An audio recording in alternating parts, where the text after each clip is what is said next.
Hello friends, sociology के super MCQ series number 33 में आपका स्वागत है।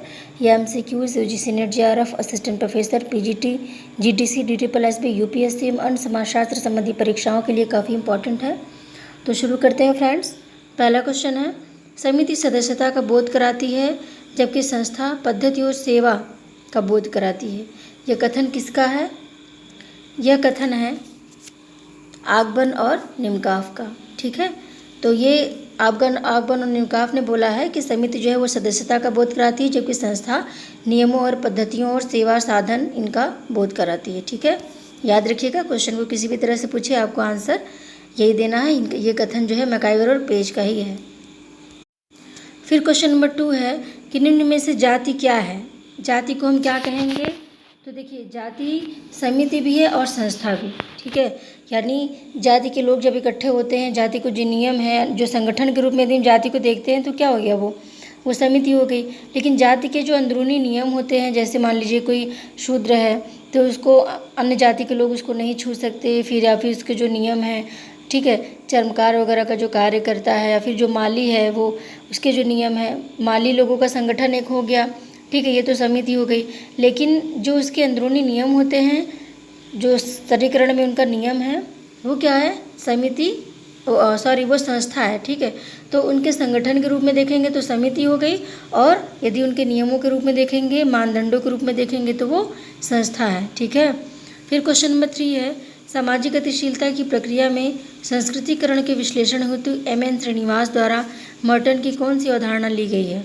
यानी अपने विश्लेषण में एम.एन. श्रीनिवास ने मर्टन की कौन सी अवधारणा को लिया संस्कृतिकरण की अवधारणा में? तो कौन सा है वो? संदर्भ समूह। ठीक है, क्योंकि संदर्भ समूह में क्या होता है कि जब हम किसी समूह या किसी व्यक्ति को देखते हैं तो उसके जैसा बनने का प्रयास करते हैं। ठीक उसी तरह से संस्कृतिकरण में भी जो उच्च जातियाँ होती हैं उनसे प्रभावित होकर निम्न जातियाँ उनके जैसा रहन सहन, खान पान, रीति रिवाज अपनाने लगती हैं और धीरे धीरे वो क्या करती हैं? समाज में उच्च दर्जा प्राप्त कर लेती हैं। तो ये संदर्भ समूह के अंतर्गत आता है।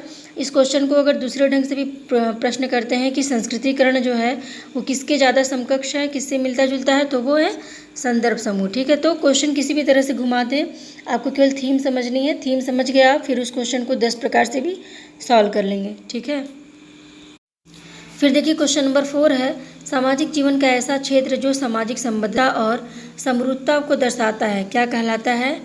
तो क्या कहेंगे उसको? हम उसको कहेंगे समुदाय। ठीक है, यानी क्षेत्र, जब क्षेत्र की बात की जाएगी, समरूपता तो है लेकिन कहाँ पे है? क्षेत्र में। ठीक है, तो वो क्या हो गया? समुदाय हो गया। फिर देखिए क्वेश्चन नंबर 5 है कि शेयर, निगम, पूंजी किसका उदाहरण है? तो किसका उदाहरण है? ये संस्था का। ठीक है, शेयर भी संस्था है, इसके नियम होते हैं। ठीक है, ऐसा नहीं कि बहुत से लोग इकट्ठे होकर वो शेयर के लिए कुछ करते हैं, ऐसा नहीं है। वो एक नियम है, उसके नियमों को फॉलो कर किया आपने उनके नियमों के अनुसार इन्वेस्ट किया तो क्या हो गया? वो शेयर में आप आ गए। ठीक है, यानी एक कंपनी होती है तो बहुत से लोग उसके शेयर धारक होते हैं, लाखों लोग होते हैं। ठीक है, लेकिन वो क्या होता है? वो नियमों से केवल बंधे होते हैं। वो लोग वहाँ रोज़ कंपनी में जाते नहीं कि ये हमारी कंपनी है, हम इसके शेयर धारक हैं। ठीक है, निगम जो होता है वो भी संस्था है, निगम के अपने नियम होते हैं। फिर पूंजी भी क्या है? संस्था है। पूंजी को लगाना, पूंजी को खर्च करना, उसको बचाना, उसको सेविंग वगैरह जो होती है उसको बैंकिंग में, ये सब नियमों के तहत होता है, इसलिए ये संस्था है। ठीक है, फिर देखिए क्वेश्चन नंबर 6 है, समाजशास्त्र में नवीन समाजों की बात किसने की? तो किसने की है नवीन समाज की बात? मैकाइवर पेज ने। ठीक है, मोस्ट इंपॉर्टेंट है, नवीन समाज की बात किसने की? मैकाइवर पेज ने, याद रखिएगा। फिर देखिए क्वेश्चन नंबर 7 है, वह प्रक्रिया जिसमें दो व्यक्ति अपनी संस्कृति को इस प्रकार मिश्रित करते हैं ताकि वे एक हो जाएं, तो इसे क्या कहेंगे? इसे कहेंगे आत्मसात।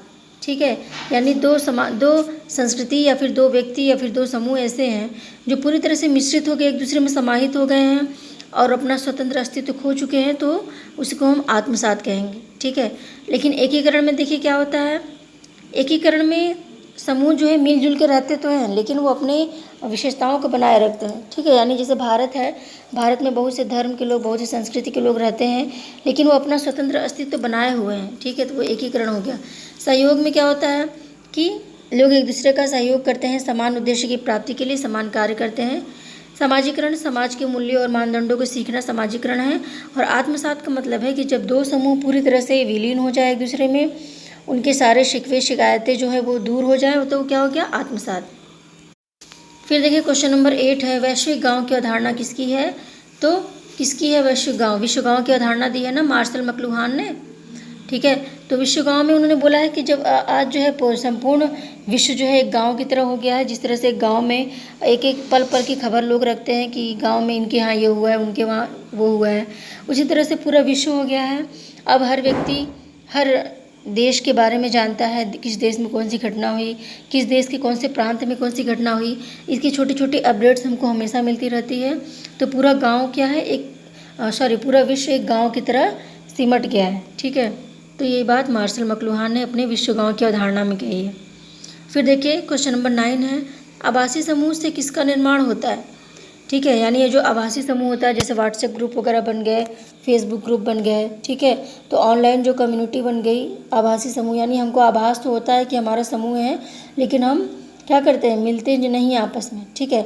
जैसे आभासी समूह में जाति समूह जैसे हो गया, ठीक है, हमारी जाति में कितने लोग हैं लेकिन हम नहीं जानते उनको सबको, ठीक है, कुछ लोग को जानते हैं। उसी तरह से आभासी समूह क्या है, यानी हमको आभास होता है कि ये हमारे समूह के हैं, लेकिन हम प्रत्यक्ष रूप से उनसे नहीं मिलते, ठीक है। तो आभासी समूह से किसका निर्माण होता है? किसका होता है भाई? आभासी समिति का, ठीक है। आभासी समूह से किसका निर्माण होता है? आभासी समिति का, यानी जो लोग हैं जिससे हम आभास होता है कि हमारे ग्रुप में हैं लेकिन हम उनसे मिले नहीं होते, तो वो एक आभासी समिति के रूप में कार्य करता है, ठीक है। जैसे मान लीजिए व्हाट्सएप ग्रुप हो गए, हमने यूजीसी नेट की परीक्षा के लिए हमने एक व्हाट्सएप ग्रुप बनाया, ठीक है, ताकि इसमें सभी बच्चे यूजीसी नेट के रहेंगे तो आपस में अपडेट्स भी मिलेंगी और तैयारी करने में हेल्प हो जाएगी, ठीक है। तो क्या हो गया, तो आभासी समूह बना, उसके बाद आभासी समिति का रूप धारण कर लेता है, समूह के नियम हो जाते हैं, संगठन का रूप धारण कर लेता है वो। फिर आपका रिजल्ट आने में देर हो रही है तो वही लोग जाकर धरना प्रदर्शन भी करने लगते हैं संगठित होकर, ठीक है। तो आभासी समूह ही आभासी समिति का रूप धारण करती है।